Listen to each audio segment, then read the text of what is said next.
ഇനി എന്തൊക്കെ ചെയ്തിട്ടും പൂക്കൾ ഉണ്ടാവുന്നില്ലെങ്കിൽ ഫിഷ് അമിനോ ആസിഡ് സ്പ്രേ ചെയ്ത് കൊടുക്കാം. പെട്ടെന്ന് തന്നെ ഇതിൽ പൂക്കൾ ഉണ്ടാവും.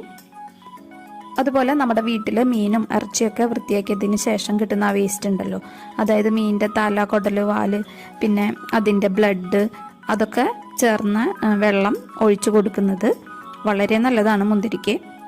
ഇത് ചെയ്യുമ്പോൾ തടത്തിൽ നിന്ന് അല്പം അകലം പാലിക്കുക. ഒരു കുഴി എടുത്ത് അതിലേക്ക് ഈ വേസ്റ്റൊക്കെ നമുക്ക് ഇട്ട് കൊടുക്കാം. എന്നിട്ട് കുഴി മൂടാനും മറക്കരുത്. പൂവുണ്ടായി കഴിഞ്ഞ് ഒരു 3 മാസം വേണം ഇത് കൊല വന്ന് പഴുക്കാനായിട്ട്. പഴുക്കാൻ തുടങ്ങുന്ന സമയത്ത് വെള്ളം ഒഴിച്ചു കൊടുക്കുന്നത് കുറയ്ക്കണം. ഇങ്ങനെ ചെയ്താൽ മുന്തിരിക്ക് നല്ല മധുരമായിരിക്കും. അതുപോലെ മുന്തിരിക്കൊലകൾ നമ്മൾ മുറിച്ച് എടുത്തു വെച്ച് പഴുപ്പിക്കാനായിട്ട് സാധിക്കില്ല. മുന്തിരിക്കൊലകൾ ചെടിയിൽ നിന്ന് തന്നെ വേണം പഴുക്കാനായിട്ട്. പിന്നെ മുന്തിരി ഉണ്ടാവാനായിട്ട് തുടങ്ങുമ്പോൾ